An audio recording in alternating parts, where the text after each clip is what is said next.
Discharge type है आगे normal, discharge date 1/8/2018, admission date 29th, hospital course. The patient was admitted to CCU due to complaint of pain in chest and arms with discomfort. His examination was unremarkable except scars of surgery in mid-chest, legs and vitals were normal and ECG revealed sinus rhythm with prolonged PR and LVB. ये जो उनका heart block है. In labs, troponin level was found to be raised. Troponin level आपका तब raise होता है जब आपको हार्ट अटैक होता है. Hence, patient was admitted with the diagnosis of non-ST elevation myocardial infarction, which is a heart attack, full-fledged heart attack. He was treated with full ACS protocol, acute coronary syndrome, which again is heart attack, and echocardiography was normal and troponin 1 level returned to normal. Hence, patient has been discharged. उसके बाद उन्होंने PIMS में request for the constitution of a medical board for thorough medical examination in respect of NAB convict Mian Mohammad Nawaz Sharif, son of Muhammad Sharif. अब ये PIMS की अपनी recommendation है.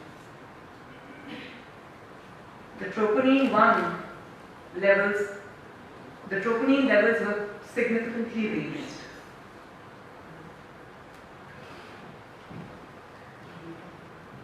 The raised troponin levels indicates non-ST elevation myocardial infarction, again heart attack. I hence demand an urgent visit to the patient. It was made by the cardiology and deputy executive director on 29 July 2018 at 9 a.m. The cardiologist recommended to shift Mian Mohammad Sharif, Nawaz Sharif, son of Mian Mohammad Sharif, to a CCU setup immediately. ये है पूरी discharge report भी है, उनकी recommendations भी हैं, लेकिन उसमें से जो ज़रूरी चीज़ें थी वो मैंने हाईलाइट कर दी. इसके अलावा आप सब जानते हैं कि उनको पहले 2 हार्ट अटैक्स हुए, ये तीसरा हार्ट अटैक हुआ था जिसको ये कम्प्लीटली गवर्नमेंट भी छुपा गई, जेल के वो काम भी छुपा गए, और इस पे उन्होंने इतनी बड़ी गफलत बरती जिसमें अगर खुदा न खास्ता कोई नुकसान हो जाता तो उसकी जिम्मेदारी किससे आती है सोचकर मेरी रूह कांप जाती है. और आप सब ये उनकी मेडिकल हिस्ट्री मुझे एकदम बहुत ज़्यादा रिपीट करने की ज़रूरत नहीं है. उनके 2 मेजर हार्ट की सर्जरीज हो चुकी हैं, जिसमें एक सर्जरी उनके जो गवर्नमेंट थी उस दौर से पहले की है. दूसरी सर्जरी उनकी बाईपास तब हुई थी जब वो वज़ीर आज़म थे, और उनकी 3 मेजर वेसल्स ब्लॉक थी जिसके लिए उन्होंने बाईपास किया था. और वो गए चेकअप के लिए थे क्योंकि उनकी तबीयत ख़राब हो रही थी, लेकिन डॉक्टर ने क्योंकि उनको एक स्ट्रोक भी हुआ था जिसमें वो घर पे थे, मेरी वालदा साथ थी, तो उनको टांगों में तकलीफ हुई, वो खड़े नहीं रह सके, तो उनको मेरी वालदा ने पकड़ के सोफे पे बिठाया और 2-3 घंटे उनकी इसी तरह की तबीयत रही. इसी स्नान में उनको हॉस्पिटल लाहौर में ले जाया गया. तो जो MRI हुई उसमें रिवील हुआ कि एक क्लॉट था, ब्लड क्लॉट, जो उनकी टांग में कहीं किसी वेसल में चला गया था, ब्लॉक हो गई थी. लेकिन अल्लाह ताला का शुक्र था कि वो अपने आप जो है वो निकल गया और वो उस बहुत बड़े नुकसान से वो बच गए. लेकिन उनको उस वक्त स्ट्रोक हुआ था. तो जिसके बाद उनको जब उनका चेकअप हुआ तो पता चला कि आर्टरीज की या मेजर वेसल्स जो हैं उनकी ब्लॉकेज है. तो वो चेकअप के लिए जब लंदन गए, जो डॉक्टर उनका 15-20 साल से इलाज कर रहा था उन्होंने कहा कि नहीं, मेरे पे बहुत जिम्मेदारियाँ हैं. पाकिस्तान इस वक्त एक ऐसे स्टेज पे है जिसमें मैं 1 महीने की छुट्टी नहीं दे सकता। तो डॉक्टर ने उनको कहा कि इस वक्त आप सिर्फ मरीज़ हैं और हम आपको वापस नहीं जाने देंगे, आपको बाईपास कराना पड़ेगा, क्योंकि 7 स्टेंट्स हैं उनके पहले, 7 स्टेंट्स हैं उनके हार्ट में पहले वेसल्स में। तो उन्होंने कहा कि मज़ीद स्टेंटिंग की गुंजाइश नहीं है, तो बाईपास करना पड़ेगा। तो वो बाईपास हुआ, और अब जो मियाँ साहब को प्रॉब्लम है वो ये है कि उस बाईपास में 4 ग्राफ्ट्स लगे, कुछ उनकी टांग से वेसल्स ली गई, कुछ उनके शोल्डर से ली गई। तो 3 तो माशाल्लाह पेटेंट हैं और अच्छा चल रहे हैं। एक उनका ग्राफ्ट जो है वो पहले दिन से टेक ऑफ नहीं किया, वो मेजर आर्टरी है जिसमें 90% ब्लॉकेज है अभी भी, और उसके लिए डॉक्टर्स समझते हैं कि 70% उनका ख्याल है कि एक और बाईपास की ज़रूरत है, क्योंकि स्टेंटिंग उसकी नहीं हो सकती। इसके अलावा पिछले 1 साल में एक डेवलपमेंट और भी हुई, और ये जो गवर्नमेंट ने बोर्ड्स कॉन्स्टिट्यूट किए, उसी से हमें पता चला कि उनकी गर्दन की जो आर्टरीज हैं, जिनको कैरोटिड आर्टरीज कहते हैं, जो ब्लड सप्लाई ब्रेन को देती, वो 60 से 70% जो है वो ब्लॉक है। और गवर्नमेंट के डॉक्टर्स ने जेल में जो उनका, जब जेल से वो अस्पताल आते जाते रहे, जो उनकी MRI हुई है बाद में, जब 6 हफ्ते के लिए वो घर आए, तो उसमें ये पता चला कि उनके ब्रेन को जो ब्लड सप्लाई है वो it is in a form of thread, flow की फॉर्म में नहीं है, जिससे खुदा न खास्ता उनको स्ट्रोक का बहुत बड़ा रिस्क है, उनको अल्लाह ना करे उनको हार्ट अटैक का रिस्क है। लेकिन इसके बावजूद उनको बेल नहीं दी गई, और कहा जाता है कि वो अस्पताल नहीं जाते, और वो अगर इतने बीमार हैं तो अस्पताल क्यों नहीं जाते, वहाँ क्यों शिफ्ट नहीं हो जाते। मैं आई विटनेस हूँ, जब वो अस्पतालों के चक्कर लगा रहे थे, कभी PIC में, कभी सर्विसेज हॉस्पिटल में, कभी जिना हॉस्पिटल में, तो मैं हर रोज़ थैंकफुली मुझे इजाज़त थी अस्पताल में उनको विजिट करने की। मुझे आके ये कहा कि मियाँ साहब का बहुत कॉम्प्लिकेटेड केस है, ये बहुत हमारी नौकरी का है, और क्योंकि हमारे डॉक्टर्स जो हैं वो उनके हाथ पांव खुले हुए हैं, तो वो मियाँ साहब का केस लेने को, क्योंकि हाई प्रोफाइल केस है, कॉम्प्लिकेटेड है, उनकी लाइफ को रिस्क है, इसलिए हम वो केस अपनी जिम्मेदारी पे नहीं करना चाहते। आप मियाँ साहब को उन डॉक्टर्स के पास ले जाएं जो अस्पताल में सिर्फ उनका ब्लड प्रेशर लिया जाता है या उनका शुगर टेस्ट की जाती है। तो इस चीज़ पे वो तैयार नहीं थे, क्योंकि डॉक्टर्स भी जानते हैं कि उनको किडनी का स्टेज 3 मसला है, और जो एंजियोग्राफी के लिए डाई दी जाती है उससे खुदा न खास्ता इरिवर्सिबल रीनल फेलियर का खतरा है। तो वो डाई जो है वो बहुत ही ध्यान से एक्सपर्ट हाथों में दी जानी चाहिए, जहाँ पे आपको यकीन हो कि डॉक्टर्स जो हैं किसी प्रेशर में नहीं हैं, और वो डॉक्टर्स जो हैं वो बगैर किसी प्रेशर के, किसी पॉलिटिकल प्रेशर के या बगैर किसी नौकरी के प्रेशर के उनका इलाज करें। तो वरना पाकिस्तान में इलाज हो सकता है, ऐसा मसला नहीं। बहरहाल इन सब हालात को देखते हुए, ये हालात मुअज़्ज़ज़ अदालत के सामने थे, लेकिन उसमें क्यों उनको बेल नहीं मिली, क्यों उनको इलाज के लिए रिलीफ नहीं मिला, मुझे उसका इल्म नहीं है कि इसके पीछे हक़ाइक़ क्या है। लेकिन मैं इस जाली हुकूमत से तो मैं, और इस जाली वज़ीर आज़म से तो मैं एक्सपेक्ट कर सकती हूँ, छोटा आदमी, लेकिन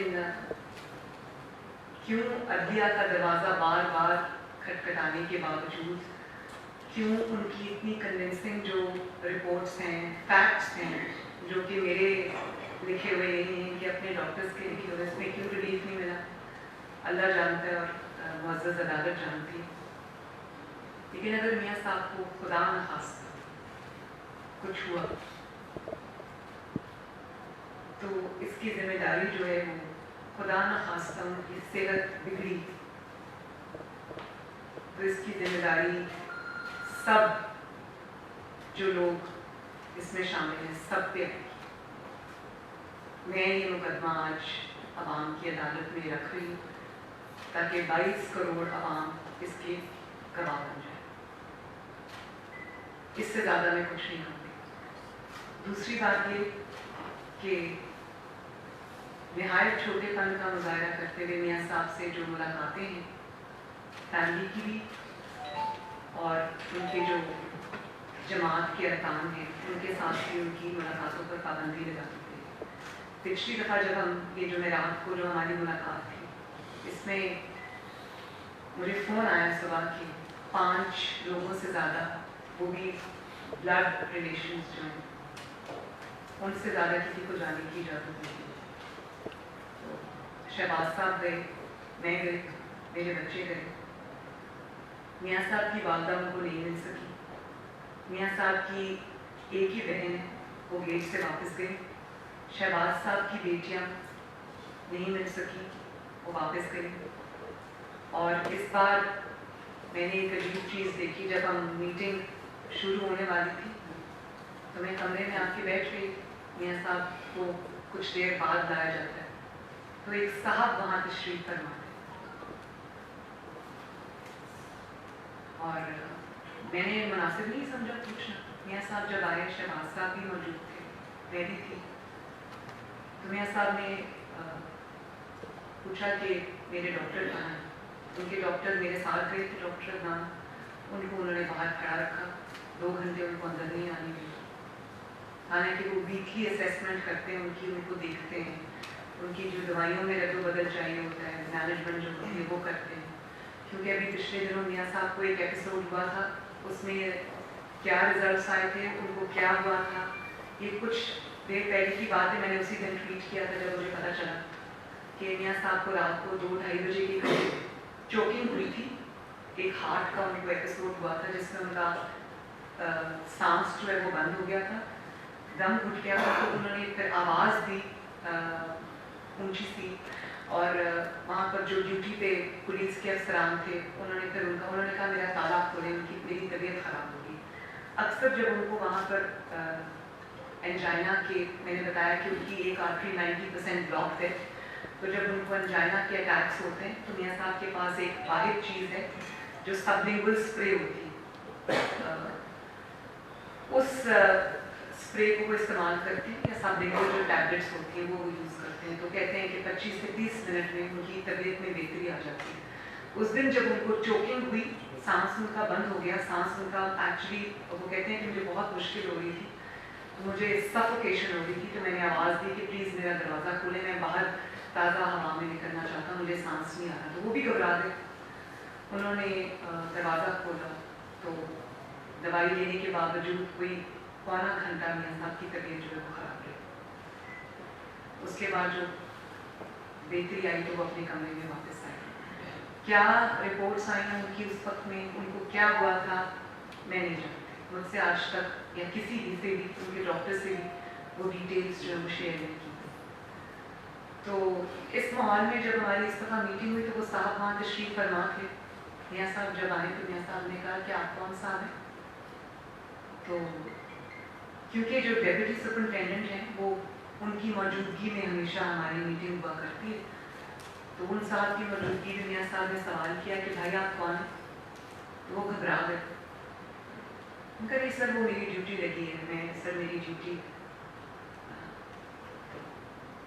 ظاہر ہماری باتیں سننے کے لیے ان کی ڈیوٹی تھی، اور وہ ہمارے سر پہ بیٹھے رہے اتنی دیر پوری۔ اب ایک بیٹی، نہتی لڑکی، نہتی عورت، نہتی بیٹی اپنے بیمار باپ سے وہاں کیا بات کر رہی ہے، اس پہ بھی سخت پہرا، بھائی اپنے بھائی سے کیا بات کر رہا ہے اس پہ بھی سخت پہرا، نوٹ ہو رہی ہے، سنی جا رہی ہے۔ تو بھائی اگر ایک 2 سال کی دن رات کی محنت کے بعد، نواز شریف کو جیل میں ڈالنے کے بعد، سلاخوں کے پیچھے رکھنے کے باوجود، اگر آج آپ کو ان کی ملاقاتوں پر پابندیاں لگانے کی ضرورت پیش آ رہی ہے، ان کی ملاقاتوں کو مانیٹر کرنے کی ضرورت پیش آ رہی ہے، مجھے یہ بتائیں کہ کون سے مہذب معاشرے میں باپ بیٹی کی بات، میں نے وہاں پہ کیا بات کرنی تھی اپنے والد سے، یا انہوں نے مجھ سے کیا بات کرنی تھی مجھے سمجھ نہیں آتی کہ اس کے اوپر پہلے بٹھانے کی کیا ضرورت ہے. کون سا اخلاق تہذیب اس چیز کی اجازت دیتی؟ قیدیوں کے بھی کچھ حقوق ہوتے ہیں, شرم آنی چاہیے. اور اگر آپ کو اتنا سب کرنے کے باوجود, اس کو سلاخوں کے پیچھے رکھنے کے باوجود, اگر آپ کو اس اخلاقی گراوٹ کی ضرورت پیش آ رہی ہے, تو نائب اعظم اور اس کی حکومت کو سمجھ آ جانی چاہیے کہ وہ شکست کھا گیا ہے, اور نواز شریف پابند سلاسل ہو کر اتنا سب کچھ سہ کر بھی آج بھی ماشاءاللہ سب سے طاقتور ہے. اس کی طاقت سے یہ ڈر رہے ہیں اور وہ کامیاب ہو چکا ہے. اس کو سزا, مجھے اس پہ کوئی دو رائے نہیں ہے. میاں صاحب نے اس بار بھی جب میں ان سے ملی تو انہوں نے کہا کہ مجھے اس پہ کوئی شک و شبہ نہیں ہے کہ مجھے ووٹ کو عزت دو کا نعرہ لگانے کی سزا مل رہی ہے, اور مجھے عوام کے لیے آواز اٹھانے کی سزا مل رہی ہے. ان کا حق کے حکمرانی, یہ ان کے الفاظ تھے, ان کی آئین اور قانون کی بات کرنے کی مجھے سزا مل رہی ہے. اور میں بہت اللہ تعالیٰ کے دیے ہوئے حوصلے کے ساتھ میں اس جنگ کو لڑ رہا ہوں. میں ایک منٹ کے لیے بھی نہیں گھبرایا جب میں یہ سوچتا ہوں کہ یہ جنگ میرے عوام کے لیے, یہ سزا میں اپنے عوام کے لیے برداشت کر رہا ہوں, تو مجھے ہمیشہ ایک نیا حوصلہ ملتا ہے. تو نہ ان پہ کوئی کرپشن ثابت ہوئی, نہ ان کے اوپر کوئی ایسا مقدمہ ہے اقامہ پہ ان کو نکالا گیا. جج خود لکھا ہے کہ کوئی کرپشن ثابت نہیں ہوئی تو ایزمپشنس پہ ان کو سزائیں. اس میں کوئی دو رائے نہیں ہے کہ وہ سیاسی قیدی ہیں, وہ ووٹ کو عزت دو کی سزا بھگت رہے ہیں, وہ آئین اور قانون اور سویلین بالادستی کا نعرہ لگانے کی سزا بھگت رہے ہیں. اور اس میں انشاءاللہ تعالیٰ وہ اکیلے نہیں ہیں, ان کے ساتھ کروڑوں عوام ہیں. تو یہ مقدمہ جو ہے میں آپ سب کے سامنے رکھنا چاہتی ہوں. یہ کہا جاتا ہے باری باری کیجیے تاکہ میں سب کا جواب. بتائیں کہ جب ہم بھی میاں صاحب سے ہریانہ میں ملے, یہاں پر بھی ملے, اور میرے سے کوئی عمر تھا, تو میاں صاحب نے یہ کہا کہ میں جب فرسٹ ٹائم ہاسپٹل میں آیا ہوں پی آئی سی میں, مگر یہ میں بات میٹنگ کرنے کو بتا, تو مجھے ڈاکٹرس جب ابھی مجھے ریسیو کیا تو ڈاکٹر نے مجھے کہا کہ میاں صاحب ہم آپ کو رکھ نہیں سکتے. تو مطلب وہ خود آپ کو یہاں پر میاں صاحب نے یہ کہا تھا کہ ہم آپ کو یہاں پر ایڈمٹ, ڈاکٹرز نے خود آگاہ کیا تھا کہ ہم آپ کو یہاں پر ایڈمٹ نہیں کر سکتے. مگر مجھے ڈاکٹرس کی پریشانی ہے کہ ان کو مشکل لگتا ہے. دوسری بات یہ میڈم آپ سے پوچھنی تھی, ایک بات میں آپ کو بتا دوں, آئی ایگری وتھ یو, جو آپ نے کہا وہ سچ ہے. ہمارے ایک بہت پرومیننٹ لائر ہیں, وہ کہتے ہیں کہ میں کسی جگہ بیٹھا ہوا تھا تو وہاں ایک یا دو جونیئر صاحب کا بورڈ تھا, اس میں جو ڈاکٹرس تھے وہ بھی وہاں بیٹھے ہوئے تھے, کوئی نجی فنکشن تھا. تو میں نے ان سے پوچھا کہ یہ جو آپ نے رپورٹس بنا کے دی یہ تو بڑی علاوہ ہے میاں صاحب, تو کیا آپ نے پریشر کتنا تھا آپ کے اوپر؟ انہوں نے کہا کہ میاں صاحب کے لیے جو ہم نے رپورٹ بنائی ہے اس میں ابھی ہم نے 80% جو ہے اس کی جو سیویرٹی ہے ڈیزیز کی اس کو کم کر کے بتایا, کیونکہ ایک تو ہم اپنی نوکری کو خطرے میں نہیں ڈال سکتے, دوسرا رپورٹ کا ایک ایک لفظ جو ہے وہ مانیٹر کیا جا رہا تھا, اور وہ بیٹھ کے جو ہے وہ لکھوایا گیا. میڈم 6 ہفتے کے لیے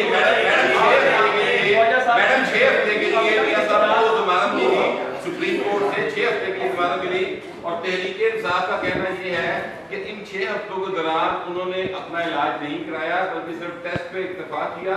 دوسرا بات یہ کہی جاتی ہے کہ جو ڈاکٹر ان کو پچھلے 20 سال سے دیکھ رہے ہیں, ان کو ڈاکٹر لارنس شاید ان کا نام ہے, ان کو پاکستان بھی بلایا جا سکتا تھا اور یہاں پر ان کا علاج کرایا جا سکتا ہے. کیا آپ اس بارے میں کہیں؟ تھینک یو بھائی, آپ نے بڑا ریلیونٹ کوسچن ریز کیا.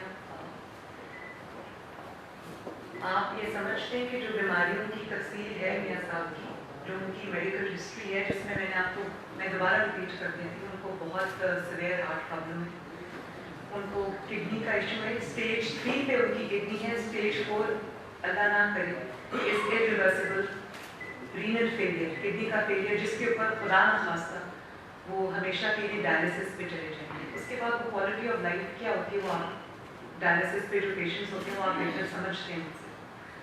اس کے علاوہ ان کو اسٹروک کا بھی خطرہ ہے. اور ایک انکشاف میں عرض کر دوں, 6 ہفتے کے دوران ان کے جتنے ٹیسٹ ہوئے اس میں ان کے کچھ جو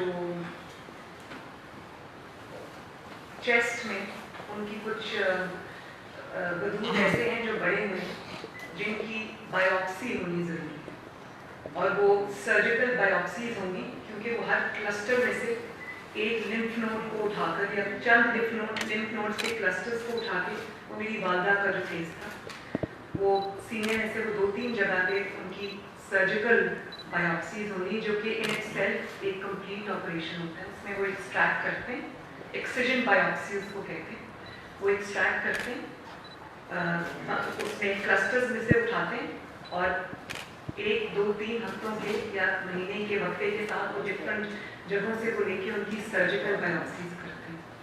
तो वो उन्होंने रेकमेंड की हुई है। मियाँ साहब का मैंने आपको बताया कि सबसे पहले उनका एंजियोग्राम ज़रूरी, जिसका मतलब ये है कि उनकी एंजियोग्राफी होनी चाहिए, वो होगी जिसपे उनको डाई दी जाएगी, तो उनके किडनी के लिए मोहले के, तो बहुत एक्सपर्ट हाथों में होगा। डाई ऐसी दी जाएगी, स्लोली दी जाएगी, स्टेजेस में होगा, जो उनके किडनी को अफेक्ट ना करे और खुदा न खास्ता रीनल फेलियर की तरफ मामला ना जाए। तो ये कोई जुकाम खांसी का इलाज नहीं है जो 6 हफ्ते में हो जाएगा। मियाँ साहब का इलाज एक ऑनगोइंग चीज़ है जिसको महीने नहीं शायद साल लग जाएंगे। एक सर्जरी उनको पेसमेकर करना है, वो एक अलग सर्जरी होनी उनकी। एक उनको ऐसी डिवाइस करनी है जो हार्ट के इर्द गिर्द लगती है, जिसकी तारें हार्ट में जाती हैं, जो आपको खुदा न खास्ता कार्डियक अरेस्ट से बचाती है। तो ये मल्टीपल सर्जरीज उनकी होनी 6 हफ्ते में नहीं हो सकती थी। 6 हफ्ते में उनके सारे टेस्ट मुकम्मल हुए, जिन टेस्ट की रिपोर्ट जो है वो हमने अदालत में जमा करा दी थी। उनको प्रॉब्ली महीने और साल लगेंगे उनके इलाज के लिए, क्योंकि ये नहीं हो सकता कि आज आप दिल की सर्जरी करें, परसों आप उनकी एक्सिजन बायोप्सी करें, उससे अगले दिन अभी वो होश में ना आए हो तो आप उनकी कोई ये पेसमेकर लगाने की सर्जरी करें, उससे अगले हफ्ते। ये तो नहीं हो सकता ना भाई। तो ये चीज़ें अदालत के इल्म में लाई गई थी, सारे जो हक़ाइक़ हैं वो आवाम तक नहीं पहुँचते। तो ये सब चीज़ें कि क्यों 6 हफ्ते में उनका इलाज नहीं हो सकता, 6 महीने में भी नहीं हो सकता। उनको इलाज चाहिए और वो ओवर द मंथ्स और ईयर्स उनको होगा। एक सर्जरी से वो रिकवर करेंगे तो उनका दूसरा इलाज होगा, दूसरी सर्जरी से वो रिकवर करेंगे तो उनका तीसरा इलाज होगा। साइमल्टेनियसली ये सब कुछ नहीं हो सकता। तो 6 हफ्ते में तो भाई खांसी और जो जिन डॉक्टर साहबान ने मियाँ नवाज शरीफ साहब के बाईपास किए थे, जो उनके मुतल्लिका डॉक्टर साहब, इन 6 हफ्तों में क्या आपका उनसे रब्ता भी हुआ, और जो रिपोर्ट्स यहाँ की हैं उन्होंने वो रिपोर्ट्स आपने उन्हें भिजवाई? और दूसरा क्वेश्चन मेरा ये है कि आपने कहा कि खुदा न खास्ता अगर मियाँ साहब को कुछ होता है तो वो सब लोग जिम्मेदार होंगे, क्या आप प्राइम मिनिस्टर के अलावा भी किसी को जिम्मेदार समझते? मैंने जब सब कह दिया तो उसमें समझ। और मियाँ साहब के जो डॉक्टर्स हैं उनकी तमाम रिपोर्ट्स जो हैं, जो बाहर उनके नॉलेज हैं, अपने अपने एरिया के स्पेशलिस्ट्स हैं, वर्ल्ड रिनाउंड है, नाम है, उनकी प्रोफाइल्स के साथ उनकी रिपोर्ट, उनकी रिकमेंडेशन सारी अदालत में पेश की गई। तो आपके सवाल को उनकी सबकी कॉपीज भी मौजूद हैं, अगर आप कहेंगे तो मैं मुहैया कर दूँगी।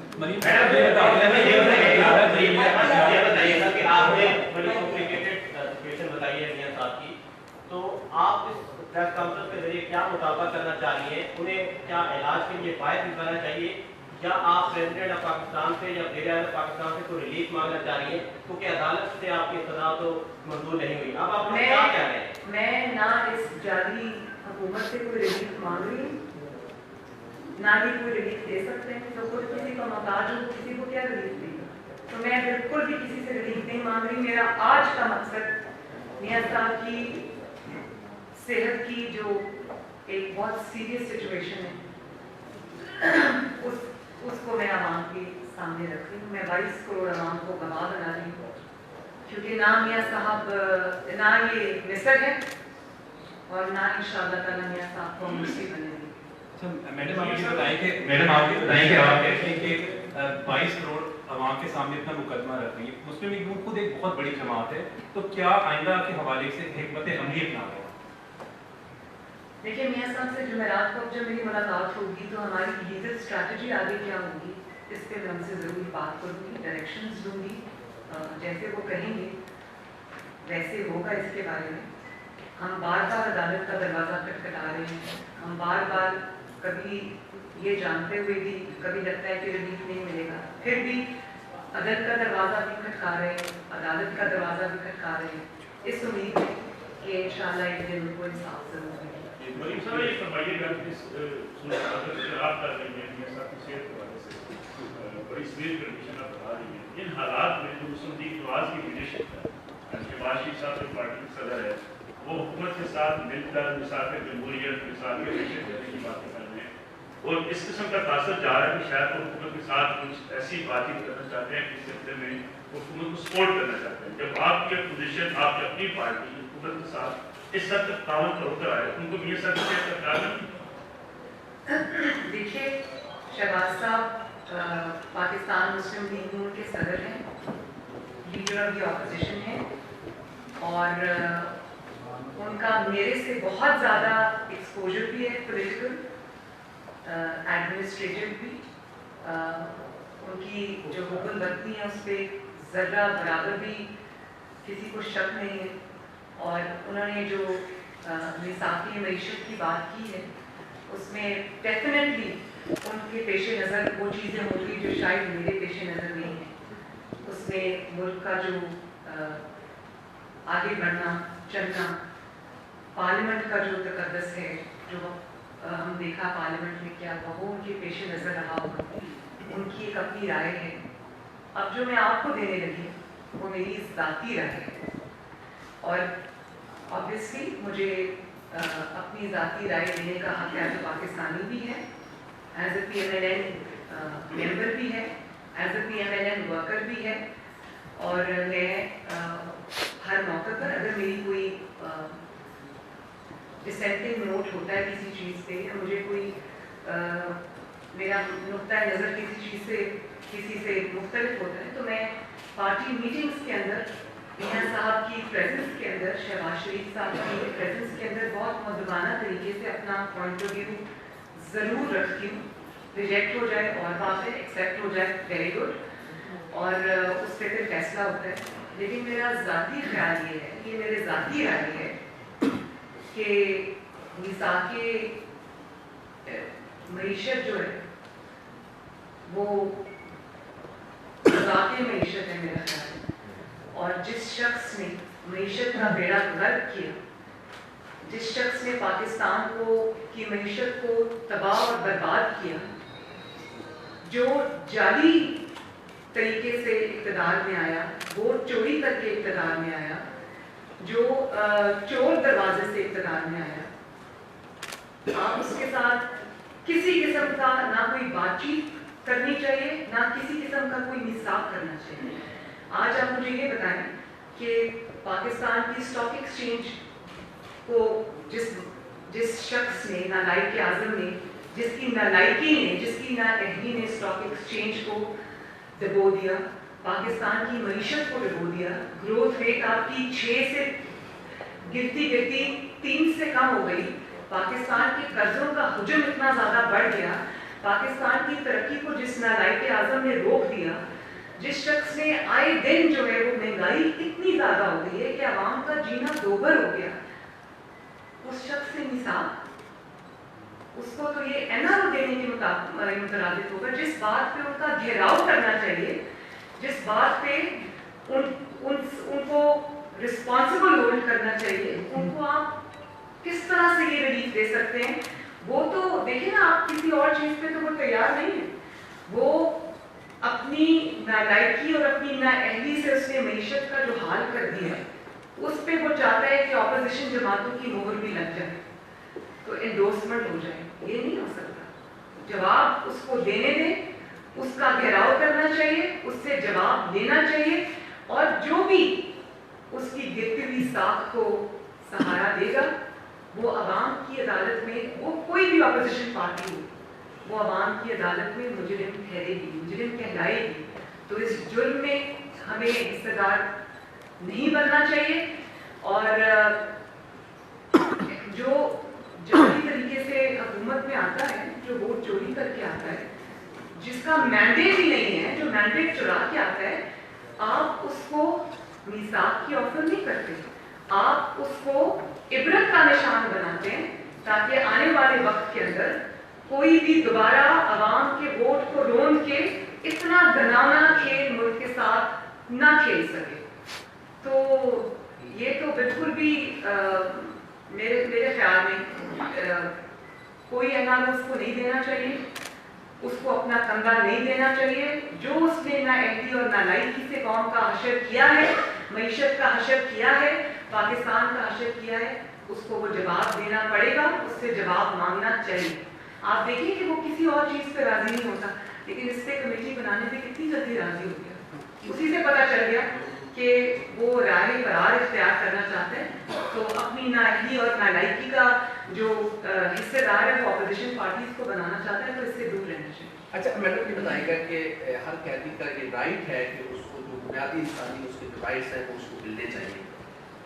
एक लीडर की वर्कर होने के नाते, एक बेटी होने के नाते, जब यहाँ पे आवाज़ नहीं सुनी जा रही तो क्या एक बेटी अपने बाप के इलाज के लिए, उसकी जिंदगी को सेव करने के लिए इंटरनेशनल कोर्ट उसको गिरफ्तार कर सकती है, इंसानियत करती है?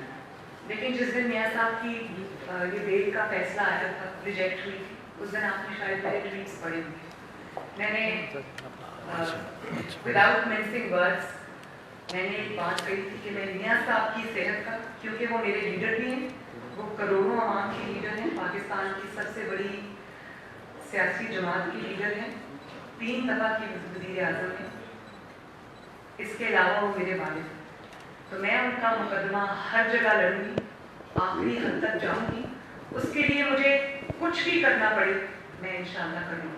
और एक बेटी अपने बाप का मुकदमा क्यों ना लड़े, मैं बतौर PMLN की कारकुन भी उनका मुकदमा लड़ रही हूँ, लेकिन मुझे कोई इस चीज़ में कोई भी जर्रा बराबर भी मुझे इस चीज़ में ना कोई आर है ना शर्म है कि एक बेटी अगर अपने बाप का मुकदमा नहीं लड़ेगी तो कौन लड़ेगा।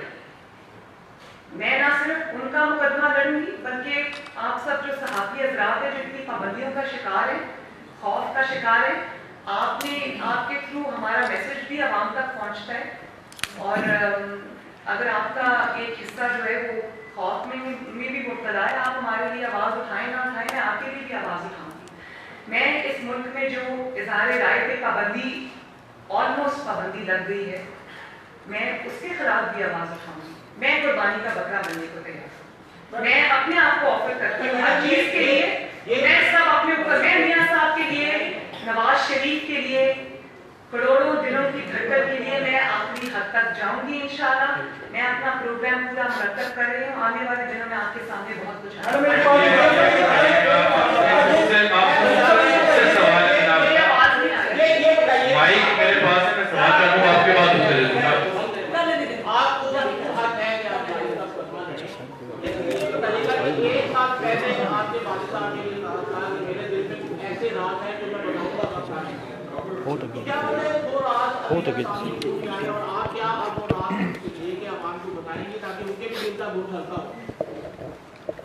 देखिए, बहुत मुश्किल काम है, बहुत दिल जिगर का काम है कि आपको सब पता और आप मुल्क और कौम की खातिर बर्दाश्त करें, अपने ऊपर सह जाएं, अपनी बेटी को जेल में जाता देखें, अपनी बीवी को बिस्तरे मर्द पे छोड़ के आएं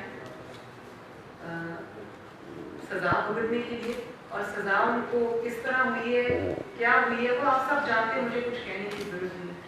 जबकि वो एक ही दिन में, एक ही लम्हे में सब कुछ आवाम को बता भी सकते हैं, अपना मुकदमा उनका बहुत कन्विंसिंग है, कर भी सकते हैं, लेकिन इसके बावजूद कि मुल्क को वो कोई ऐसी पर्सनल कोई ऐसी चीज़ करके मुल्क को किसी और दौरान से अगर दो चार होता है तो इसके उन्होंने बहुत सब्र किया, और ये सिर्फ एक इतने बड़े लीडर का हौसला है, वरना 5 मिनट से ज्यादा का खेल नहीं है।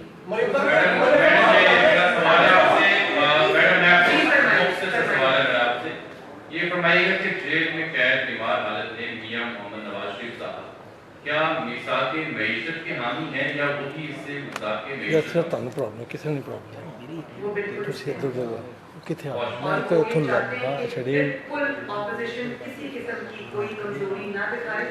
وہ یہ سمجھتے ہیں کہ ترقی کرتا ہوا پاکستان اگر آج تنزلی کی طرف چلا گیا تو اس کا حساب کتاب ہونا چاہیے, نہ کہ اس کے اوپر کمیشن بننے. ایک اور چیز ہے, ایک تحقیقاتی کمیشن حکومت نے قائم کیا ہے کہ ماضی کی 10 سالہ حکومتیں جو ہیں انہوں نے بڑے پیمانے پہ قرضے لیے.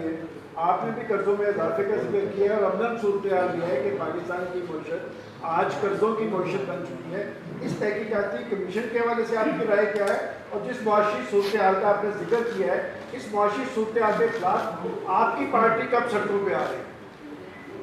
آپ نے 2-3 سوال اکٹھے کر دیے تو پہلے کوشچن کا جواب دے دوں. دیکھیں, جس شخص نے اپنے 10-11 ماہ کی مدت میں پہلی جو ان کا فسکل ایئر ہے ابھی کمپلیٹ نہیں ہوا, اس میں 5,000 ارب کے قرضے وہ نالائق اعظم لے چکا ہے. پی ایم ایل این کے 5 سال کی حکومت کے قرضوں کا حجم 10,000 ارب, ٹھیک ہے, اور اس کا ایک 10 مہینے کا جو قرضے اس نے لیے ہیں وہ 5,000 ارب ہے. تو جس شخص نے 10 ماہ میں تیز ترین سپیڈ سب سے زیادہ قرضے لینے کا ریکارڈ بنایا, جس نے اس قرضے کا 1 روپیہ بھی کسی عوامی منصوبے پہ نہیں لگایا, جس نے ایک اینٹ لگائے بغیر عوام کو, پاکستان کو قرضوں کے بوجھ تلے دبا دیا ہے, وہ آج کمیشن بنانے کا مطالبہ کر رہے ہیں. وہ آج کمیشن بنا رہے ہیں جس کو, جو قرضوں کا اصل مجرم ہے, جس کو حساب دینا ہے کہ اس نے 10 مہینے کے عرصے میں اس نے ریکارڈ قرضے کیوں لیے. کبھی کسی پاکستان کی 70 سال کی تاریخ میں اتنی تیزی سے قرضوں کا حجم نہیں بڑھا, اور وہ بجائے سوال کا جواب دینے کے, بجائے اس کے کہ وہ آج کٹہرے میں کھڑا ہو, وہ کمیشن بنا رہا ہے.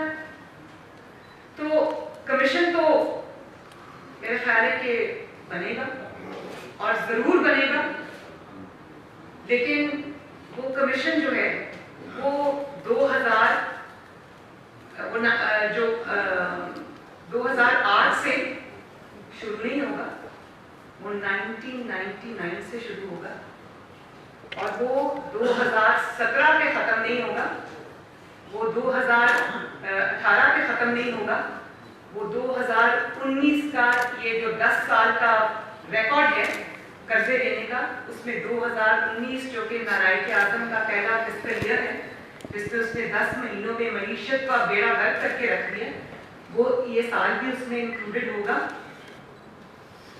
اور اس کمیشن کے اندر صرف قرضوں کی تحقیقات نہیں ہوگی, اس کمیشن کے اندر گرانٹس کی تحقیقات بھی ہوگی کہ وہ کون سی گرانٹس تھیں جو پاکستان میں آئیں, کس وقت آئیں, وہ گرانٹس کہاں گئیں, چاہے وہ کولیشن سپورٹ فنڈ ہو یا وہ کوئی بھی ہو, وہ گرانٹس بھی اس میں شامل ہوگی. اور اس میں یہ بھی ہوگا کہ سب سے زیادہ قرضے کس حکومت نے لیے, اس کا جواب آپ سب کو پتہ ہے کہ نالائق اعظم کی جعلی حکومت نے سب سے زیادہ قرضے لیے ہیں. اور پھر ایک چیز جو اس میں بہت امپورٹنٹ ہے وہ یہ ہے کہ مسلم لیگ نون نے جو قرضہ لیا تھا 5 سال میں, اس کے پاس تو دکھانے کے لیے اس قرضوں کی دکھانے کے لیے اس کے پاس بہت بڑے بڑے منصوبے ہیں, جس کے اندر سلمان غنی صاحب سنیے, جس کے اندر 11,000 میگا واٹ بجلی کے منصوبے شامل ہیں, اس کے اندر ڈکی کا منصوبہ شامل ہے, اس میں تربیلا 4 کا منصوبہ شامل ہے, اس میں نیلم جیلم کا منصوبہ شامل ہے, اس کے اندر یہ کچی کنال کا منصوبہ شامل ہے, اس کے اندر حویلی بہادر شاہ کا منصوبہ شامل ہے, اس کے اندر 1700 کلومیٹر جو ہے وہ state of the art world class motorways شامل ہے, اس کے اندر پاکستان میں ان 5 سالوں میں تاریخ کی کامیاب ترین اور مہنگی ترین دہشت گردی سے نمٹنے کی جنگیں لڑی ہیں, جس میں ضربیت ازد شامل ہے, جس میں رد الفساد شامل ہے, جس میں کراچی کا تاریخ کا سب سے بڑا اور کامیاب آپریشن شامل ہے. تو یہ تو دکھانے کے لیے مسلم لیگ نون کے پاس بہت کچھ ہے, قرضے کہاں لگے. तो ये क्या दिखाएंगे कि 10 महीने में एक ईंट लगाई कहीं, 1 रुपया भी आवाम के ऊपर खर्च किया कहीं, तो दिखा दो। इनके पास क्या है दिखाने के लिए? क्या वो जो बिलियन ट्रीज लगाए जो लगे ही नहीं है वो है दिखाने के लिए, या फिर इनके पास वो जो BRT का मंसूबा है, पेशावर का रैपिड बस जो मंसूबा है, जिसके वजह से जो पेशावर है वो खंडरात में तब्दील हो गया है, जिसको पता नहीं कि अरबों रुपए उसका बढ़ गया है बजट जो है, और वो कब बनेगा, कब पूरा होगा, क्या वो दिखाएंगे आवाम को? क्या बताएंगे? और एक बात ये कि जो कर्जे आवाम की खिदमत पर लगे उसके बारे में सवाल नहीं होगा, सवाल उन कर्जों के बारे में होगा जो एक नालायक आज़म की नालायकी और नाअहली की नजर हो, सवाल उनके बारे में होगा। और फिर इसके अलावा रुपए के अंदर जो डिवैल्यूएशन हुई है, जिसमें तेजी से डॉलर ऊपर गया है, 35 रुपए के करीब नालायक आज़म की हुकूमत में डॉलर ऊपर चला गया है, और वो सुबह उठ के कहता है कि जी मुझे तो पता ही नहीं था कि रात को डॉलर ऊपर चला गया, मुझे तो टीवी से पता चला।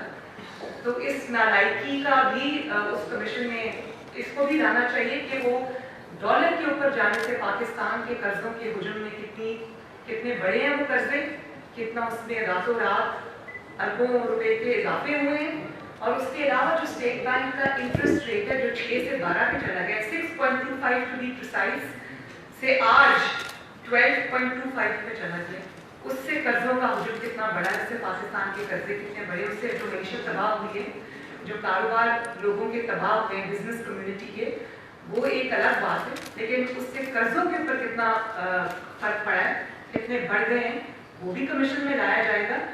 और फिर दूसरी बात ये कि मुझे जो अगर कमीशन की जो कॉन्स्टिट्यूशन है उसके ऊपर आ जाए, उसमें नैब को शामिल करना क्या मैसेज दे रहे हैं? नैब को इंडिपेंडेंट इदारा नहीं, बताएं जरूर मुझे सलमान वली साहब।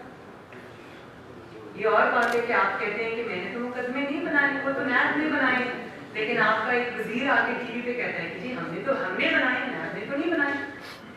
तो उस नैब को आप शामिल कर रहे हैं, उसमें आप इंटेलिजेंस एजेंसीज को शामिल कर रहे हैं, ये क्यों हो रहा है? उसमें जो एरिया एक्सपर्ट्स है वो तो शामिल है ही नहीं। ISI का क्या काम है उसमें MI का क्या काम है? क्यों आप ऐसे इदारों को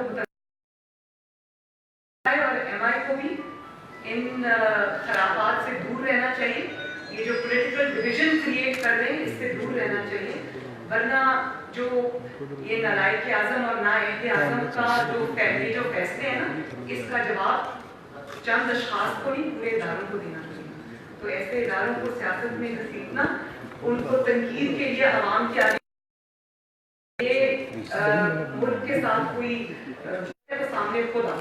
और अभी मेरी बात खत्म नहीं हुई, मेरे जो कमीशन के बारे में बात की ना वो भी जरा सुन लें कि ये कमीशन बनेगा और जरूर बनेगा, लेकिन इस कमीशन को या फिर कोई इंडिपेंडेंट इंटरनेशनल ऑडिट फर्म जो है वो इसका ऑडिट करे, या कोई बैनुल अक़वामी मालियाती इदारा इसकी इन्वेस्टिगेशन की जिम्मेदारी दे जो इंडिपेंडेंट हो उस पर।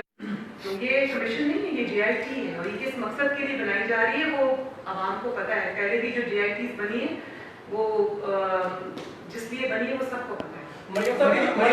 एक मिनट, तो जो इंटरनेशनल कोई फाइनेंशियल ऑर्गेनाइजेशंस हैं वो इसकी तहकीक करें, और या फिर कोई इंटरनेशनल ऑडिट फर्म जो है वो इसका ऑडिट करे, और उसकी जो रिपोर्ट है वो इस जाली हुकूमत और नालायक आज़म को पेश नहीं होनी चाहिए, उसकी रिपोर्ट पार्लियामेंट को पेश हो, पार्लियामेंट देखे और फैसला करे कि अगर कोई इरेगुलरिटी है तो उसका जिम्मेदार कौन है, और पार्लियामेंट फैसला करे कि उस रिपोर्ट वो कितनी इंडिपेंडेंट रिपोर्ट है, और इस ऐसे शख्स को उसकी रिपोर्ट जाए जिसको मईशत की अलिफ बे नहीं पता, जिसने मईशत को डुबोने में कोई कसर नहीं छोड़ी, जिसको ये पता ही नहीं है कि मईशत होती क्या है, और चंद दोस्तों को नवाजने के लिए अगर वो चीनी के रेट जो है वो ऊपर चले जाते हैं, तो ऐसे शख्स के हाथ में आप ये फैसला देना चाहते हैं?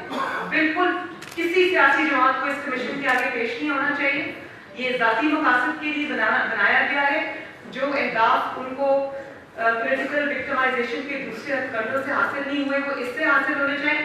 कमीशन जरूर बने, और ये मैं आज कहती हूँ कि जरूर बने, ताकि एक दफा कंटेनर पे चढ़ के जो दावे किए हुए हैं और उसके बाद इक़्तिदार में आने के बाद जो खूबसूरत कारकर्दगी है ना, ताकि उसका पोल एक दफा खुले और आवाम के सामने दूध का दूध और पानी का पानी हो जाए।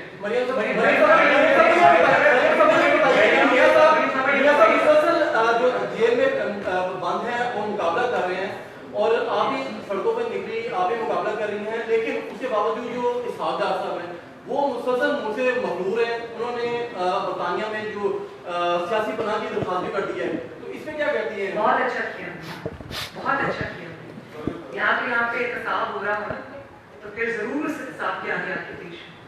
लेकिन जहाँ विच हंटिंग हो रही हो, जहाँ पर पकड़ के जबरदस्ती जेलों में बंद किया जाए बगैर किसी सबूत के, जहाँ मरियम नवाज के लिए तो रियलिटी बन जाती है, लेकिन अलीमा खान जो कि अपना इकरार मेरे ऊपर जो मुकदमा बना वो 19 साल की उम्र का बना, जब मैं 18 या 19 साल की थी, मियां साहब की डिपेंडेंट थे। तो जो औरत अपना जुर्माना भर के इतराफ़े जुर्म कर चुकी, एमनेस्टी स्कीम से दोनों भाई बहनों ने फायदा उठाया, जो कि इतराफ़े जुर्म है कि पहले हमने ये छुपाया था, झूठ बोला था, और अब हम एमनेस्टी स्कीम का दोनों बहन भाइयों ने, अलीमा खान हो या वो इमरान खान हो, दोनों भाइयों ने एमनेस्टी स्कीम से फायदा उठाया, इतराफ़े जुर्म किया कि पहले आप गलत थे, तो उसके बाद हमने अपना ब्लैक मनी जो है वो वाइट करा दिया। तो फिर JIT को उस पर भी बननी चाहिए। तो ये डिस्क्रिमिनेशन क्यों? तो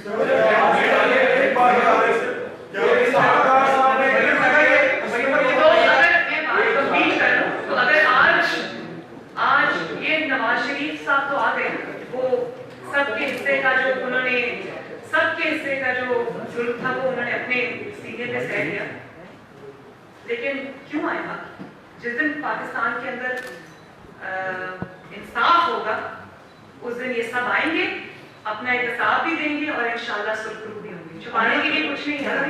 कि जो बात आप कर रही हैं वो बिलावल भी कराना है कि आप दोनों मिलकर हुकूमत के खिलाफ कंटेनर पे चढ़कर तहरीक चलाएंगे। और दूसरा मेरा सवाल, क्या नवाज शरीफ के साथ जेल में किसी ऐसे शख्स ने मुलाकात की है जिसमें ये कहा गया, आपको पैगाम दिया गया कि आप हुकूमत के खिलाफ बात ना करें?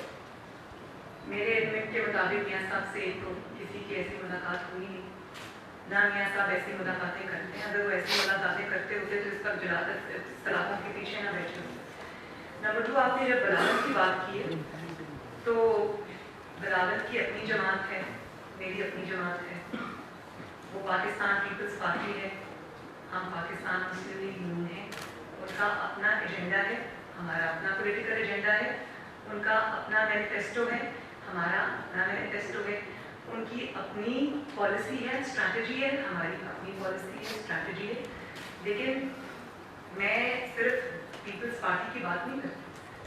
मौलाना साहब जो है JUIF और जितनी भी और पॉलिटिकल जमातें हैं जिसके अंदर ANP भी शामिल है, जिसके अंदर छोटी छोटी इलाकाई जमातें भी शामिल हैं, मेरा ख्याल है कि पाकिस्तान के इंटरेस्ट के अंदर और इस जाली हुकूमत को फारिग करने के लिए, इसको जो इन्होंने जुल्म मईशत के साथ और पाकिस्तान के अवाम के साथ लगा रखा है, जिस तरह आज भी आपको पता है कि आज भी सुबह खबर आई कि आटे की बोरी के अंदर एक 20 किलो का जो आटे का थैला है उसमें भी इजाफा हुआ है, तेल जो पकाने का तेल होता है उसके अंदर भी इजाफा हुआ है 100 रुपये, मैदे की बोरी में भी इजाफा हुआ है। आज बिजली के बिलों को बढ़ाने के लिए, बिजली की कीमत बढ़ाने के लिए भी आज सिफारिश आती है। तो ये जो तनज़्ज़ुली तरीका पाकिस्तान की मईशत की होगी, इसको महीनों में, साल लग जाएंगे ठीक होने में। इसके आगे बंद बांधना चाहिए और कोई ऐसा पॉइंट होना चाहिए जिससे तमाम जमातें जो हैं अवाम के लिए, गरीब अवाम के लिए जो महंगाई की चक्की में पिस रहे हैं, और पाकिस्तान के लिए जहाँ उनके इंटरेस्ट को कन्वर्ज करना चाहिए और पाकिस्तान के अवाम की खातिर आज उनको इकट्ठा होना चाहिए। इस जाली हुकूमत को, जाली मैंडेट को वापस करवाने के लिए, IMF से पाकिस्तान की जान छुड़वाने के लिए, इनको वापस भेजने के लिए, इस जालिमाना और अवाम दुश्मन बजट को वापस करने के लिए इनको जाली मैंडेट जो छीना है उसको वापस करने के लिए इनको इकट्ठा होना चाहिए।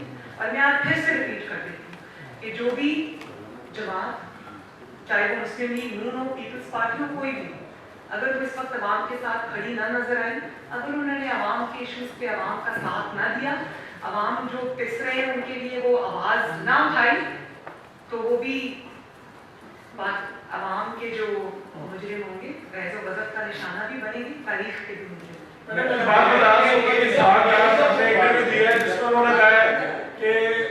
शहबाज शरीफ साहब और इसहाक डार साहब, ये दो लोग गए थे जनरल रहीम शरीफ के पास और कहा था कि एक्सटेंशन आपको नहीं दी जाएगी, जिसके बाद हमें इंतकाम का निशाना बनाएगा। आप इस मौके की तस्दीक करती हैं कि तस्दीक करती हैं? जिन्होंने देखें, मैं इस मौके की उन्होंने वो उधर क्या बात हुई है, क्या वो हुआ, उसमें मैं शामिल नहीं थी, लेकिन मुझे इससे बहुत ज़्यादा का इल्म है, लेकिन मेरा मैंडेट नहीं है यहाँ पे बात करने का। मैं अकेली उस पर बात नहीं कर सकती। वो जो मियाँ साहब के पास मुनासिब मौका होगा वो करना चाहेंगे, वो ज़रूर करेंगे। अच्छा मैडम, ये रहनुमाई फरमा दें कि लेकिन मुझे इससे बहुत ज़्यादा का इल्म है। अच्छा मोहतरमा, ये रहनुमाई फरमा दें कि आप समझती हैं कि जरदारी साहब के जो केस बने हैं वो झूठे थे, और दूसरा ये कि एहतजाज का रास्ता आप इख्तियार कर रही है, तो इसमें असेंबलियों से इस्तीफों का ऑप्शन फिर भी गौर कर सकते हैं आप लोग? देखिए, झूठे थे या सच्चे थे, मुझे इसका इल्म नहीं। मुझे सिर्फ एतराज़ इस बात पे कि वो बाकी उनके ऊपर अभी कहते हैं ना कि इन्वेस्टिगेशन का जो स्टेज है, इस पर उनको गिरफ्तार कर दिया गया, लेकिन मैं ये ज़रूर जानती हूँ कि जिन पे चोरी साबित हो चुकी है, जो खुद उसका इकरार कर चुके हैं, वो कानून से मामला की, वो कानून से बाधा रखी है। तो ये कि जी वो मुस्लिम लीग नून का है तो उसको पकड़ लो, चाहे वो बेकसूर है, वो पीपल्स पार्टी का है तो उसको पकड़ लो, चाहे उसकी अभी स्टेज जो है वो इन्वेस्टिगेशन की है, लेकिन अगर उसका ताल्लुक जाली हुक्मरानों से है तो उसको तो हाथ नहीं लगाना, बिल्कुल भी हाथ नहीं लगाना, चाहे आपकी 10 प्रॉपर्टीज मिल जाए या आपके कर्जे माफ कराने का सबूत आ जाए या आपका बनी गाला का घर रेगुलराइज कराने का सबूत मिल जाए कि आपने वो जाली जमा कराया था, या आपका और आपकी बहन का सिलाई मशीनों के अलावा या ज़कात और खैरात के अलावा आपका टू डेट कोई सोर्स ऑफ इनकम नहीं है और आपके अरबों रुपए के खर्चे हैं, और वो कहाँ से हो रहे हैं? उस पर ऐसा करना नहीं बनता। आपके वालिद साहब तो कोई अरबपति बिजनेसमैन नहीं थे, आपकी खानदान में किसी ने कभी कारोबार नहीं किया। अलीमा खान साहबा का सोर्स ऑफ इनकम क्या है? मरियम नवाज के लिए जेआईटी बन सकती है, वो आईएसआई और एमआई के सामने पेश हो सकती है। आपको पता है कि मैं जब जेआईटी में गई थी उस पर बाकी तो सारे डमीज बैठे हुए थे, मेरे से ज्यादा सवाल आईएसआई के रिटायर्ड अफसर ने किए, सब जेआईटी को वो लीड कर सकते हैं। मैंने तो अपने जवाब दिए, अलीमा खान को भी लेके आओ, इमरान खान को भी लेके आओ, जहांगीर तरीन को भी लेके आओ, और इनके जो वजीर हैं, मैं उनके नाम नहीं लेना चाहती, वो इस काबिल नहीं है कि उनका नाम लिया जाए, सब समझते हैं वो कौन कौन। जैसे ही किसी ने कोई वजीर बना उसकी फाइल मुंह बंद हो जाती है और उनको कहा जाता है कि नहीं जी अगर हमने इनके खिलाफ कोई एक्शन लिया तो हुकूमत कमजोर हो जाएगी। तो ये एहतसाब हो गया, पहले तो आप एहतसाब करें, सबको लाएं बीच में और दूध का दूध और पानी का पानी करें। हम तो दे चुके, 3 नस्लों का हिसाब दिया, निकला कुछ भी नहीं, निकला फिर भी एक काम हो, तो दूसरों को लेके आए फिर मैं मानूंगी कि। और आपने जहाँ तक असेंबली से देखें, ये सारी बातें जो है वो एपीसी में डिस्कस होंगी, उसमें हर जमात अपना अपना एजेंडा बना के जाएगी और वहाँ पर जो फैसले होंगे एक जॉइंट ऑपोजिशन के कंबाइंड जो अगर स्ट्रैटेजी बनी जो कि बननी चाहिए तो उसमें इन चीज़ों का फैसला होगा। आप मामला चाहे आज परवेज रशीद साहब भी आपके साथ बैठे हैं, डॉन लीग से लेकर अब तक आज भी आपने प्रेस कॉन्फ्रेंस में आईएसआई और एमआई का नाम लिया और सियासी हलकों में और सहाफती हलकों में यही कहा जाता है कि फौज बतौर इदारा आप उसकी मुखालफत करती हैं, आप उसके खिलाफ बयान देती हैं, ये मामला डॉन लीग से चलता आ रहा है। आज क्या अब 2018 के इंतखाबात के बाद आज फिर आप एक वही एग्रेसिव टोन ले रही हैं, लेकिन थोड़ी देर पहले भी आपने शहबाज शरीफ साहब के बयानिए से इख्तिलाफ करते हुए कहा कि ये मेरा पर्सनल थॉट प्रोसेस है। آپ کی پارٹی نے کیا فیصلہ کر لیا ہے کہ اس ادارے کے ساتھ آپ لوگوں نے کس طرح چلنا ہے؟ اور دوسری بات یہ کہ آج ایک بات کا جواب دیں آپ دے دیجیے، پھر دوسری پہ آپ پوچھ رہے ہیں. دیکھو بڑا امپورٹنٹ کوشچن ہے اور یہ بطور اس میں پارٹی کا موقع لانے کی مجھے کوئی ضرورت نہیں. آپ بطور پاکستانی، میں بطور پاکستانی، آپ نے کہا کہ آپ تنقید کرتی ہیں فوج پہ، میں نے کہاں تنقید کی ہے فوج پہ بطور ادارہ؟ میں تو یہ کہہ رہی ہوں، آپ بھی کہیں گے. آپ سمجھتے ہیں کہ فوج کو یا ایم آئی کو یا آئی ایس آئی کو گھسیٹنا چاہیے تھا؟ اگر میں آج آپ سے بھی سوال کروں بطور پاکستانی، ذرا بتائیے گا پلیز، آپ سمجھتے ہیں کہ ایسا ہونا چاہیے؟ ہاں نہ کریں نا، آپ ہاں نہ کریں، مجھے بتائیں. چلیے آپ نے مجھ سے سوال پوچھا، میں بھی آپ ایک منٹ کے لیے بھول جائیں کہ میں مریم نواز ہوں. آپ ایک منٹ کے لیے سمجھ لیں کہ میں اور آپ دو پاکستانی ہیں. آپ سمجھتے ہیں کہ ایسا ہونا چاہیے؟ اگر میں پاک صاف ہوں اور میرا پورا کریئر صاف ہے، میں نے کبھی کوئی بدزیادتی نہیں کی، تو چاہے جو مرضی ادارہ آ جائے مجھے کوئی پرابلم نہیں. تو یہی کیا نا. دیکھیں اگر میں آپ کو یہ کہوں، آپ نے کہا جو مرضی ادارہ آ جائے، اگر میں آپ کو یہ کہوں کہ آپ کا تعلق صحافت سے، یہاں مجھے ذرا بیٹھ کے اکنامک پالیسی بنا کے دکھائیں، آپ دکھا دیں گے؟ آپ کا کام ہے یہ بالکل. اور آپ مجھے یہ کہیں گے کہ آپ مجھے کیوں گھسیٹ رہی ہیں کسی ایسی چیز میں جو میرا مینڈیٹ نہیں، جو میرا آئینی مینڈیٹ نہیں، یا جس میں مجھے کنٹروورشل بنایا جا رہا ہے، یا جس میں ایک ایسا موقع آئے گا جب مجھے ایک پولیٹیکل ڈویژن کریٹ ہوگی، لوگوں کو یہ پتہ چلے گا کہ یہ پولیٹیکل وکٹمائزیشن ہو رہی ہے. جب یہ ثابت ہو گیا کہ پولیٹیکل وکٹمائزیشن ہو رہی ہے تو آپ اداروں کو اس کا حصہ کیوں بناتے ہیں؟ میں آج بھی ایک سمجھتی ہوں کہ جو اداروں کے سربراہان ہیں ان کو اس چیز میں اس کو سختی سے اس کو روکنا چاہیے، اس کو اس کا حصہ نہیں بننا چاہیے. میں نہیں چاہتی کہ قومی سلامتی کے جو ادارے ہیں ان کو پیٹی پالیٹکس میں گھسیٹا جائے اور بطور پاکستانی میرا اس کے لیے مجھے کسی پارٹی کے مینڈیٹ کی ضرورت نہیں. میں سمجھتی ہوں کہ جو میرا پاکستان کا آئین کہتا ہے، جو قانون کہتا ہے، اگر اس کے دائرے میں رہ کے بات ہوگی تو منظور ہے اور اس کے آگے اس طرح تسلیم خام ہے. لیکن اگر اس کو کسی اور مقصد کے لیے استعمال کیا جائے گا تو وہ مناسب ہے. اس سوال کا دوسرا حصہ یہ کہ آج کل ایک اور ڈیبیٹ جو میڈیا کے اوپر بھی چل رہی ہے وہ ہے آرمی چیف کو ایکسٹینشن دینے کے حوالے سے. آپ بطور وائس پریزیڈنٹ، بھی آپ کی ذاتی رائے بھی پوچھ رہا، بطور وائس پریزیڈنٹ مشفق نواز، آپ کی پارٹی کے سلسلے میں کیا پوزیشن ہے؟ دیکھیں جب وہ مسئلہ ابھی تو کوئی اناؤنسمنٹ ہوئی، جب وہ اناؤنسمنٹ ہوگی تو اس میں بطور پارٹی میرا کیا موقف ہوگا یا بطور پارٹی مسلم لیگ نون کا کیا موقف ہوگا، یہ تو وہ بیٹھیں گے آپس میں بات کریں گے. جب ایشو سامنے آئے گا تو میں اس پہ جمپ نہیں کرنا چاہتی. لیکن پھر میں ایک ہی بات کروں اور وہ یہ ہے کہ پاکستان کے جو آئین اور قانون میں لکھا ہے، قرآن پاک کے بعد میرے لیے سب سے جو مقدس کتاب ہے وہ آئین کی کتاب. اس میں جو لکھا ہے پاکستان کو اسی کے مطابق چلانا چاہیے. مجھے نہیں پتا کہ اس میں وہ اس کی کتنی پاسبلٹی ہے یا وہ ایک پاسبلٹی ہے یا نہیں، تو میں I not going to jump to that. لیکن جب وہ آئے گا معاملہ پارٹیز بیٹھیں گی، اپنے اپنے رائے عمل بنائیں گے، اپنا اپنا اسٹانس لیں گے. میں پارٹی کے لحاظ پہ اس وقت نہیں بول سکتی کیونکہ ابھی وہ معاملہ میرے سامنے ہے. میم پوچھنا یہ تھا کہ آپ نے ابھی تھوڑی دیر پہلے کہا کہ نواز شریف کا جو وفاقی جمہوریت کے حوالے سے نواز شریف حامی نہیں ہے وفاقی معیشت، تو کیا شہباز شریف وفاقی معیشت کے حامی ہے؟ تو کیا دونوں شہباز شریف اور نواز شریف کا جو بیانیہ ہے وہ مختلف ہے؟ اس کا مطلب دیکھیں میری بات، میرا تو بیانیہ بہت سمپل ہے، نواز شریف صاحب کا بیانیہ بھی بہت سمپل ہے. وہ یہ ہے کہ جعلی تو جعلی اور جعلی مینڈیٹ کو صرف روکا جا سکتا ہے، ریورس کیا جا سکتا ہے، اس کو دوام نہیں دیا جا سکتا. اس کو آنے والے وقت کے لیے ایک پریسیڈنس نہیں بنایا جا سکتا، نہ بنانا چاہیے. تو میں لیکن کیونکہ پارلیمنٹ کے فلور کے معاملات کو ایز اپوزیشن لیڈر نہیں چلا رہی، میاں صاحب کا ایک بہت واضح موقف ہے اور وہ بھی یہی ہے جو میرا ہے. جعلی حکومت سے نہ وہ آپ کو کچھ دے سکتی ہے، نہ آپ کو اس کو ایک بیل آؤٹ پیکیج دینا چاہیے. لیکن شہباز شریف صاحب کیونکہ اپوزیشن لیڈر ہیں، ان کے میں نے آپ کو پہلے بھی کہا کہ ان کے پیش نظر कुछ ऐसे मामला होते हैं जो मेरे पेशे नज़र नहीं, जिनकी मुझे ज़रूरत नहीं पड़ती। यहाँ पे बैठ के बात करना बहुत आसान है, वहाँ पे हाउस को जाके चलाना और उसमें जो रुकावटें हैं उसको दूर करना एक फर्क था। लेकिन मेरा और मियाँ साहब का जो मकसद है वो मैंने आपको बता दिया। और ये भी कोई नोन वो नहीं है कि शहबाज शरीफ साहब बहुत कैरिज्मेटिक पॉलिटिशियन है और वो उनका एक हमेशा एक डिफरेंट पॉइंट ऑफ व्यू भी होता है जो कि उसको वॉइस करने में, और कभी उन्होंने कोई मेरा ख्याल है हेवी लिफ्टिंग नहीं रखी।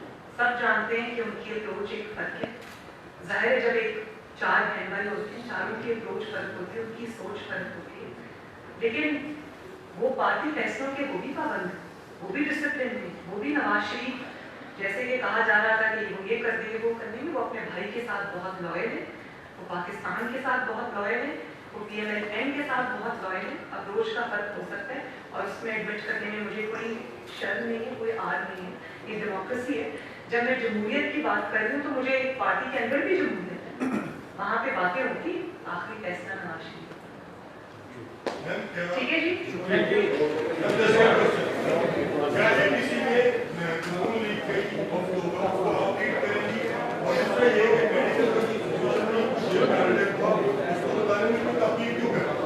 देखिए जो APC का आपने जहाँ तक कहा तो मैं क्यों लीड करूँगी जब पार्टी का प्रेसिडेंट माशाल्लाह मौजूद है और मामला को लीड कर रहे हैं। तो APC में जो PMLN का डेलीगेशन होगा उसमें लीड भी शहबाज शरीफ साहब करेंगे, उसमें जाहिर है कि क़यादत भी वो फराहम करेंगे। अगर फैसला हुआ कि मुझे उसमें शिरकत करनी है तो वो पार्टी का फैसला